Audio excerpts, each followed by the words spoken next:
Throughout the UK and plenty of other countries besides, bread and jam is one thing you'll probably find on a breakfast table. But how do you turn delicious black cherries into a jam jar full of, well, jam? The logical place to start would be the orchard where the cherries are growing. When they reach full ripeness, the farmer brings out this gigantic sheet. Now it looks like he's going to spread it under the tree and just shake all the cherries out. In fact, that's exactly what he's going to do. This mechanical arm is attached to the tree and it does all the work.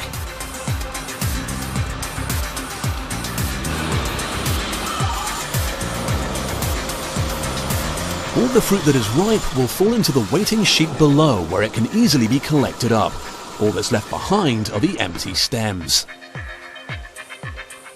Then all the farmer has to do is turn on the engine and the sheet rolls itself back up, depositing thousands of ripe cherries into the collection tray.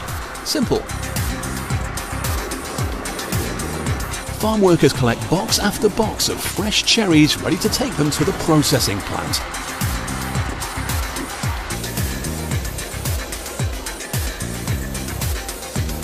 The first step is to remove all the leaves and stems that are still mixed in with the fruit. This handy roller system traps the stems and yanks them off. Only cherries make it past the rollers to the next step of the preserve process. Next, the cherries are rinsed, but there's one part the water can't remove, the stone inside. This next contraption catches each individual cherry. They are then passed up into the stoning machine where spikes pass through the cherry, removing the hard inedible middles. All that's left behind is pure fresh fruit.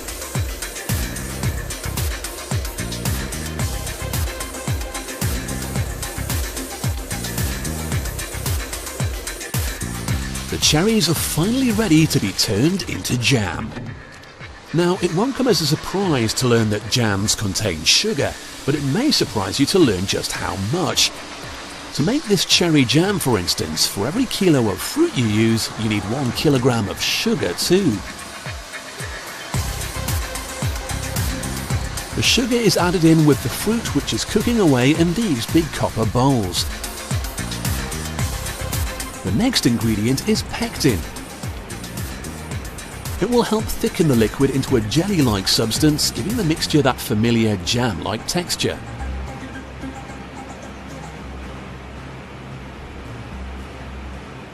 This will be added to the fruit along with lemon juice, and the whole combination is cooked down further still.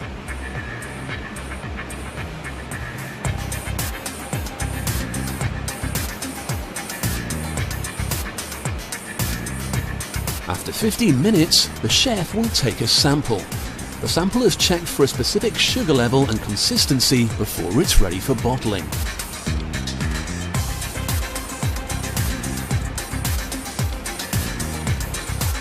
The hot, fruity preserve is poured into the waiting funnel, which will take it to the bottling plant on the floor below.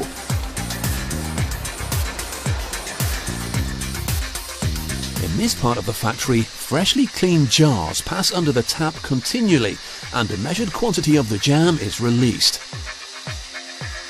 As soon as it's in the jars, they're sent directly to the capping machine.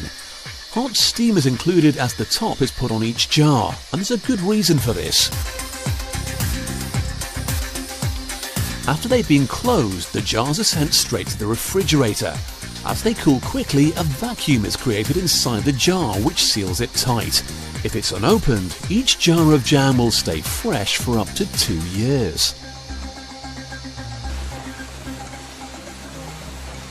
Finally, any stray jam is washed off the jars, and they're sent on to receive their traditional labels.